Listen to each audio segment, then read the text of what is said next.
A única doença que foi erradicada da face da Terra até hoje foi a varíola.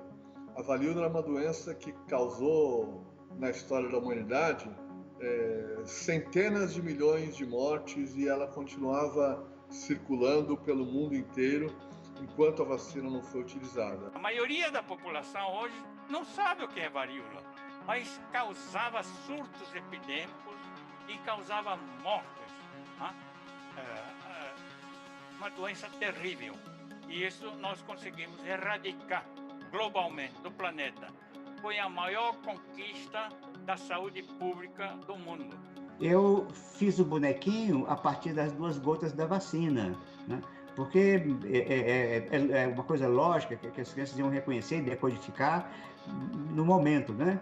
E quando eu estava desenhando esse boneco, eu procurei fazer com que ele fosse muito simples, porque a minha ideia era que todas as pessoas envolvidas no processo de vacinação fossem capazes de produzir materiais de comunicação, né? É exatamente por isso, é exatamente porque vacinamos a população brasileira e tivemos cobertura vacinal tão importante, tão relevante, que a poliomielite é uma doença erradicada. As vacinas, elas foram fundamentais para a gente controlar a mortalidade da humanidade. Então, eu acho que qualquer pessoa que pense em negar essa importância de um desenvolvimento vacinal deveria rever seus conceitos com urgência. É claro que é importante a gente pensar em vacina, sim, mas essa é uma resposta a algo que se instalou. A gente precisa também criar uma infraestrutura, né, de prevenção, uma infraestrutura contínua de cuidado, né, porque há riscos, né, em correr contra o tempo, como a gente tem feito agora. Eu posso, por exemplo, não tomar a vacina por mim, é um direito que eu tenho.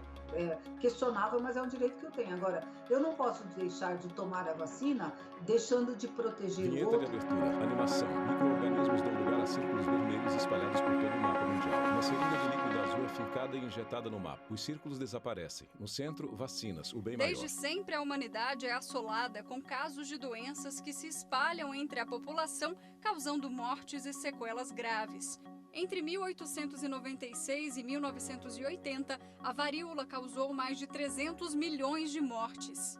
A famosa gripe espanhola atingiu fatalmente 20 milhões de pessoas entre 1918 e 1919, inclusive o presidente brasileiro Rodrigues Alves. Entre os anos 1896 e 1980, foi a vez da febre amarela ceifar a vida de 30 mil pessoas. A descoberta da vacina foi um divisor de águas para a humanidade que, de tempos em tempos, convive com epidemias e pandemias. Pessoas deixaram de morrer e, o mais importante, conseguimos prevenir as doenças. Pandemia Jean Segata, antropólogo. Genérico para dizer que tem vários surtos acontecendo em vários lugares ao mesmo tempo e com diferentes intensidades, com diferentes agravantes, né? A pior epidemia da história foi a peste negra do século XIV, tá? Por que ela é considerada a pior? Porque, na verdade, em 2 anos, quando ela chegou na Europa, em apenas 2 anos, ela matou 1/3 da população europeia. E a população europeia era estimada, naquela época, em 75 milhões de habitantes. E depois a gente teve, logicamente, a nossa grande epidemia da gripe espanhola, de 1918, que até hoje é uma incógnita, né? Alguns falam que foi 20 milhões de mortos, outros falam que foi 50 milhões de mortos, outros jogam a estatística para próximo de 100 milhões de mortos. Então a gente não tem uma estatística precisa. Você pensar que levava pelo menos alguns meses para que uma contaminação com o vírus chegasse, por exemplo, da Europa para a América por meio, né, por um meio passivo, né, por meio de navio ou por meio de alguma outra forma de comunicação dessa transmissão. Você tem, por exemplo, a peste, né, a peste bubônica.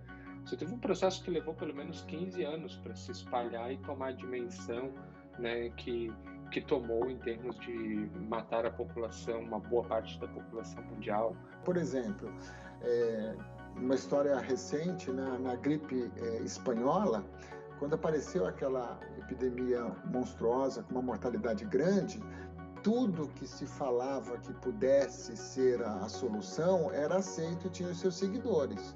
Então eles falavam que, olha, se você fizer gargarejo com uma substância de eucalipto, isso vai eliminar o vírus. Se você fumar tabaco, o ar quente vai eliminar o vírus. Se você ingerir bebida alcoólica, vai eliminar o vírus. Se você tomar o quinino, isso também vai eliminar o vírus. Cebola, alho, cachaça e assim por diante. As vacinas, elas foram fundamentais para a gente controlar a mortalidade da humanidade, principalmente a mortalidade infantil.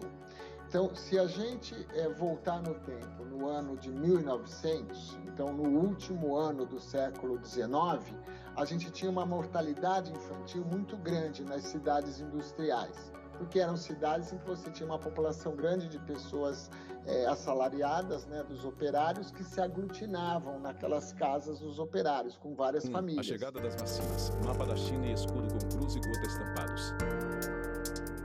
A primeira vacina que a gente tem registro, ela apareceu na China mais ou menos por volta do ano 1000 depois de Cristo. Então, o que os chineses faziam? Eles tinham as epidemias de varíola, que causavam as bolhas na pele, né, aquelas lesões pustulosas. Depois essas bolhas secavam e formavam as crostas, aquelas casquinhas. Naquela hora que formavam as casquinhas, você não tinha mais o vírus da varíola viável.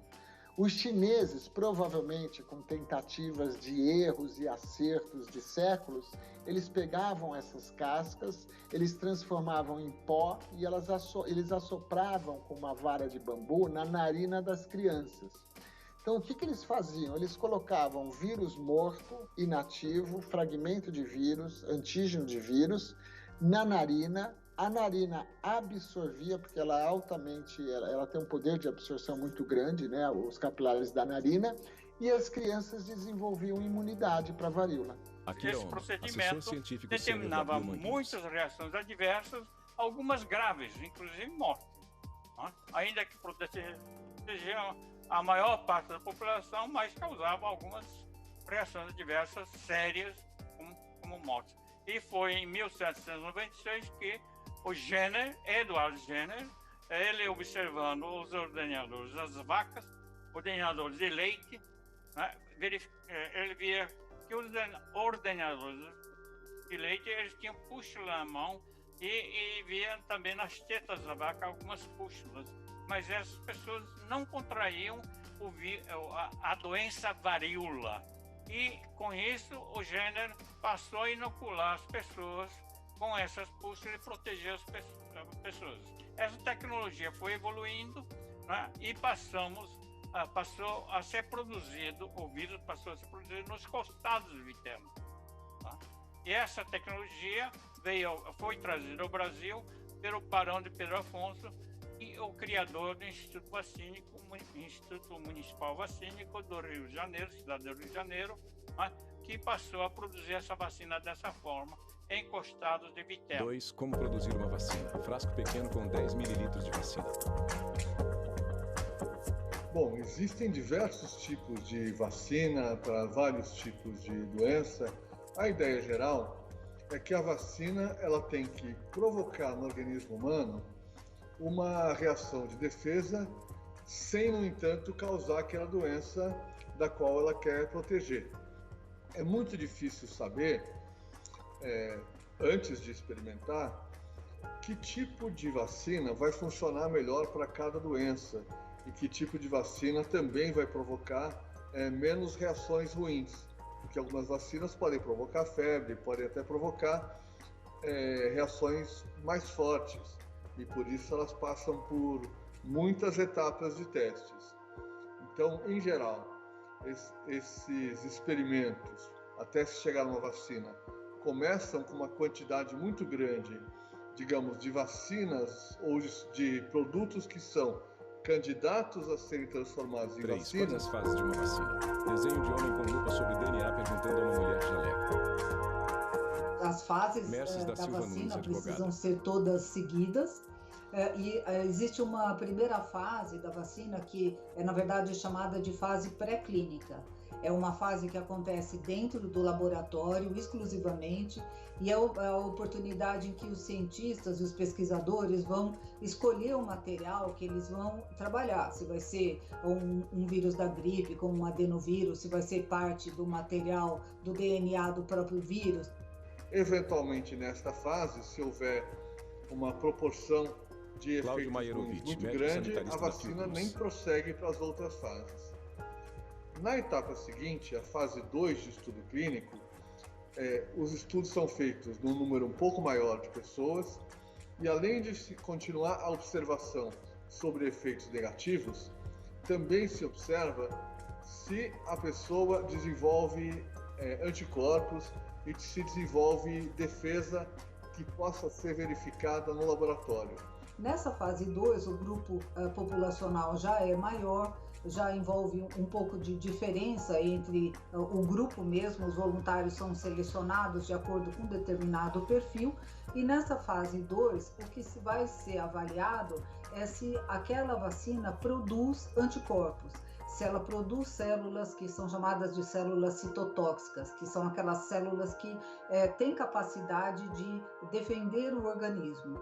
Se a vacina passa nessas duas fases, então vai para a terceira fase, que é uma fase desenvolvida num grande número de pessoas, e aí, ao invés dos testes serem feitos a partir de material coletado que é analisado em laboratório, se observa se as pessoas vacinadas desenvolvem a doença ou não, e se pessoas que recebem uma outra vacina ou uma vacina falsa chamada de placebo, acompanhada durante o mesmo tempo, desenvolve a doença na mesma proporção. Depois de tudo isso, também tem que haver uma observação contínua dos efeitos da vacina quando já é utilizada nas populações, para ver se não aparecem efeitos diferentes daqueles quando, ao invés de trabalhar com, digamos, alguns milhares de pessoas que participaram dos estudos, nós estamos falando de dezenas de milhões de pessoas que existem na população. Olha, uma vez dado o registro, a responsabilidade é sempre da Anvisa. Por isso o trabalho é bastante difícil. É lógico, não podemos aceitar uma vacina que cause sequela. A máxima que rege essa questão é o seguinte: a doença, o tratamento não pode ser pior do que a doença. Então nós não podemos oferecer um tratamento que põe a população em risco. Para além disso, o Ministério da Saúde tem um sistema que nós chamamos de farmacovigilância. O que é a farmacovigilância? É uma vigilância continuada a toda a população que recebeu uma determinada dose da vacina. Nós temos o controle da dose, temos o controle do lote, para exatamente sabermos o que vacina o paciente lá na ponta da linha está tomando. Fase 1 normalmente leva 1 ano e meio. Fase 2 leva 2 anos, 3 anos, tá? E depois, passada essa fase, passa para a fase 3, que é estudo de eficácia, que normalmente é feito com duplo cego, controle de placebo, tá? E são milhares de pessoas. Duplo cego, porque nem quem está tomando vacina e nem quem está dando vacina sabe o que está fazendo, tá? Porque você usa a vacina e usa o controle, que é um placebo, é um outro produto, tá? Que dá benefício também ao voluntário, tá? Então, esse estudo de fase 3 leva 5, 6 anos, dependendo do que é vacina. 4. Registro e patente de vacinas, certificado com selo positivo carimbado na parte direita.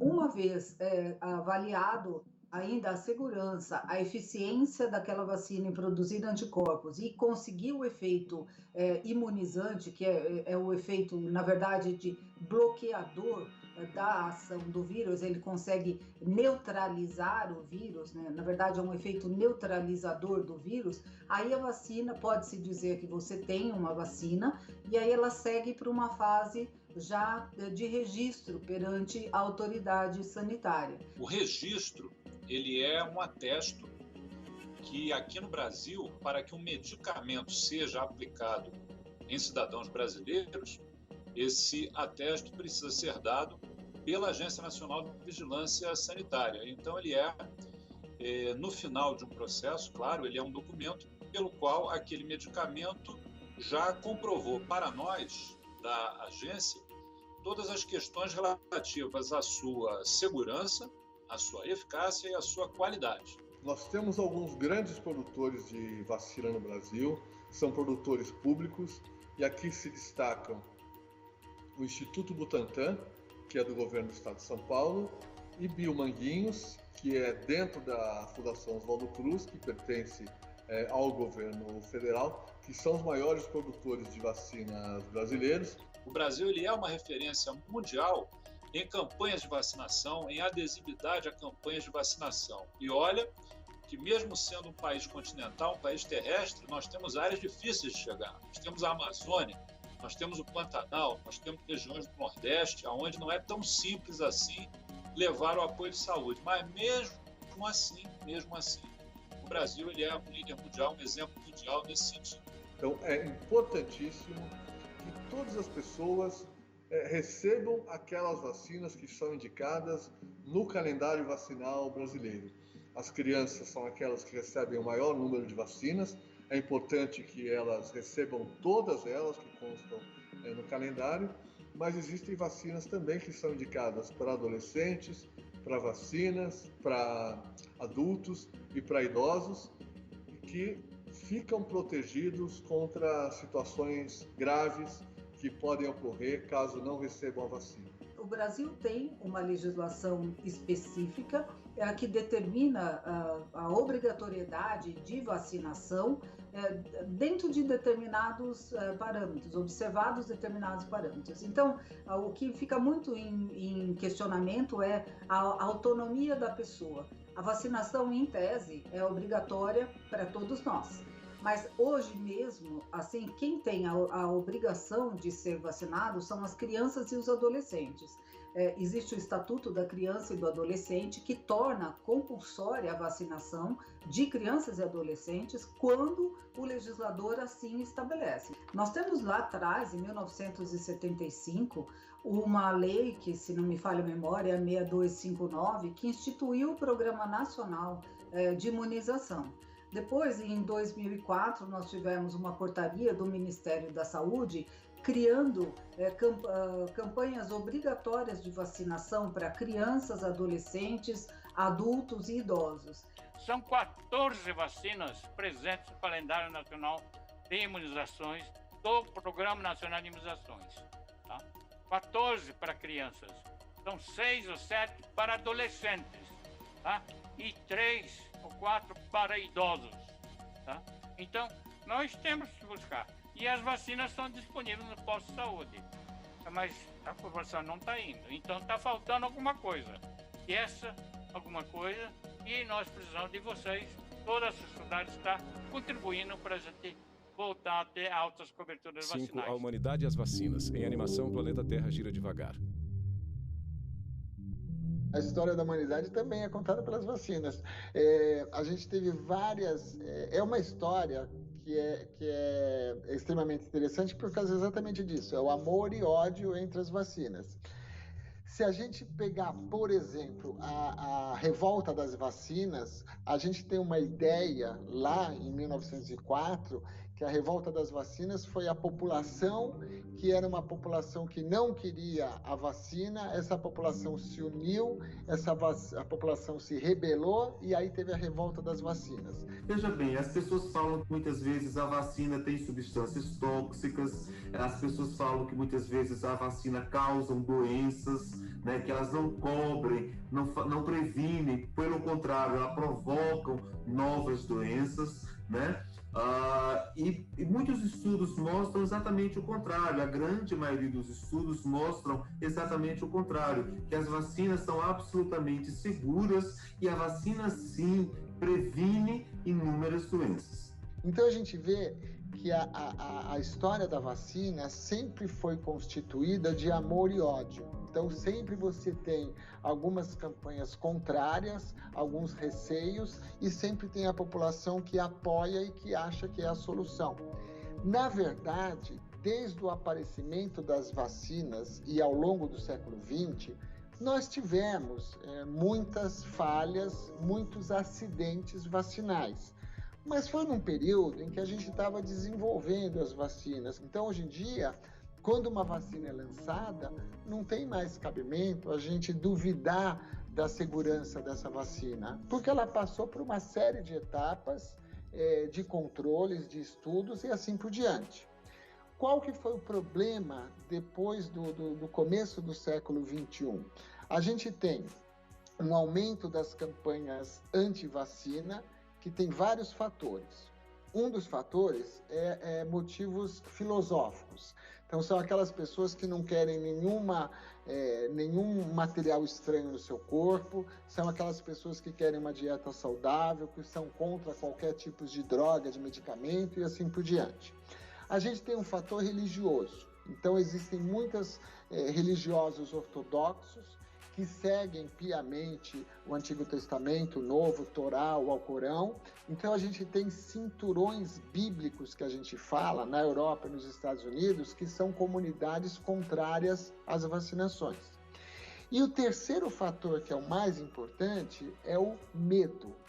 E esse medo, ele foi alavancado no final do século XX, porque saiu um trabalho em 1998 de um médico britânico, em que ele lançou um trabalho na Lancet, que era uma revista altamente renomada, que ele mostrava que tinha uma associação, uma vacina contra a rubéola, o sarampo e a cachumba, com o aumento da incidência de autismo nas crianças. E ele achava que isso era por causa do mercúrio que era acrescentado na vacina. Esse trabalho provou-se depois que foi manipulado, que foi fraudulento. Esse médico, Andrew, ele perdeu o CRM dele, o registro de médico no governo britânico.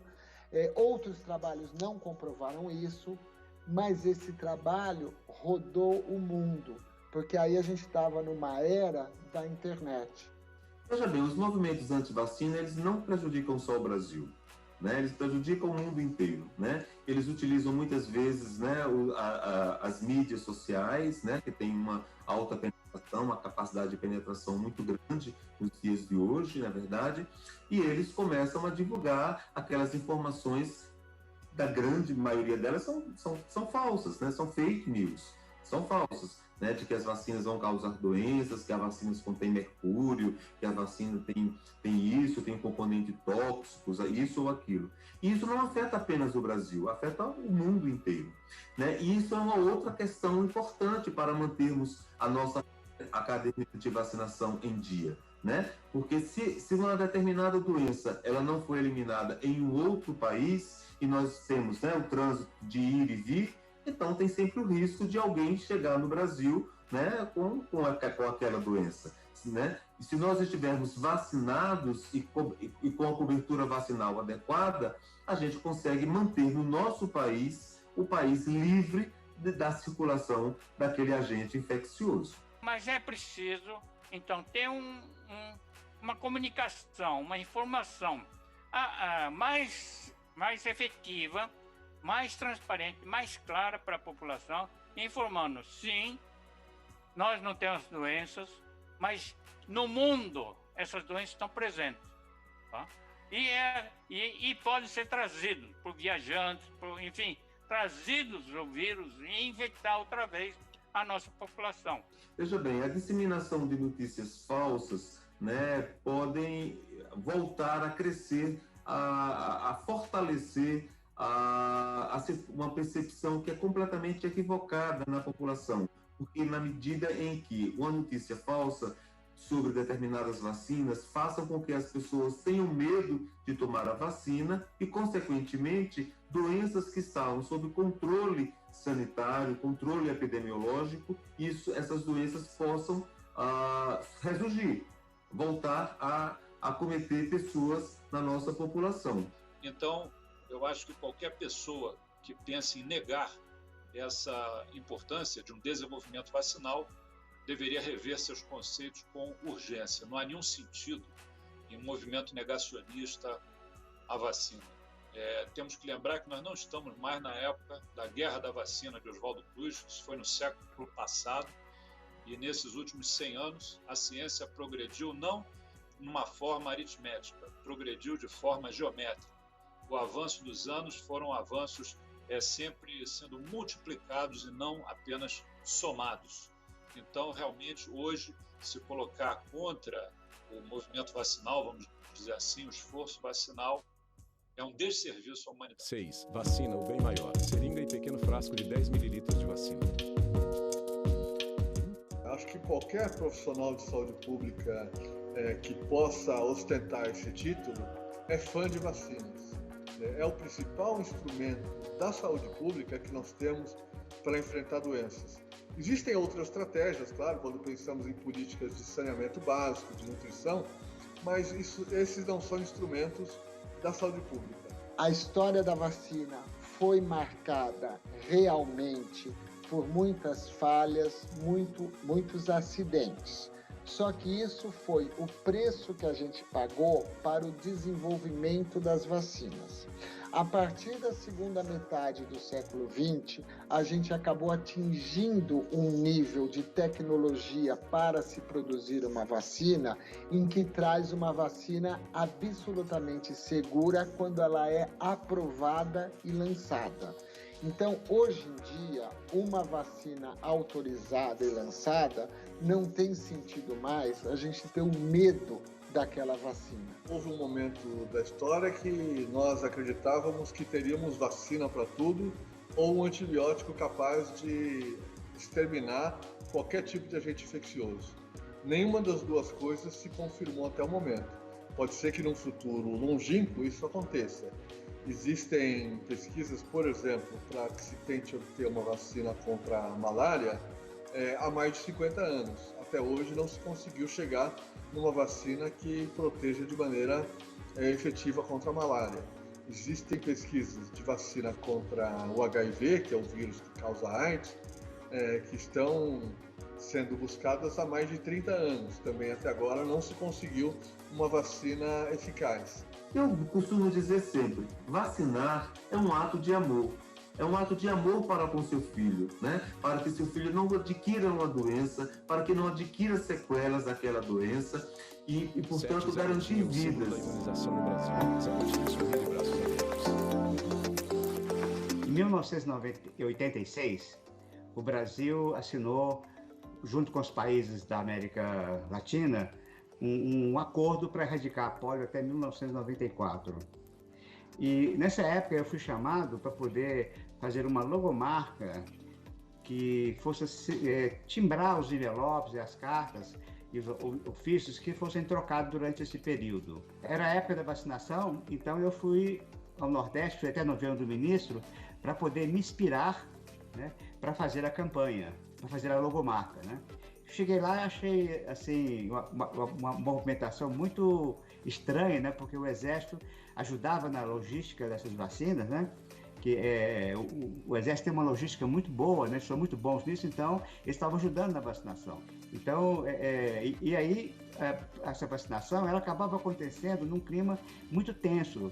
Às vezes eles iam de casa em casa tirar a criança debaixo da cama, porque a mãe escondia para não ser vacinado, ou a criança não queria vacinar, entrava em pânico, né? Então eu comecei a pensar num personagem que fosse a passagem entre esse mundo da vacina, da ciência e as crianças, né?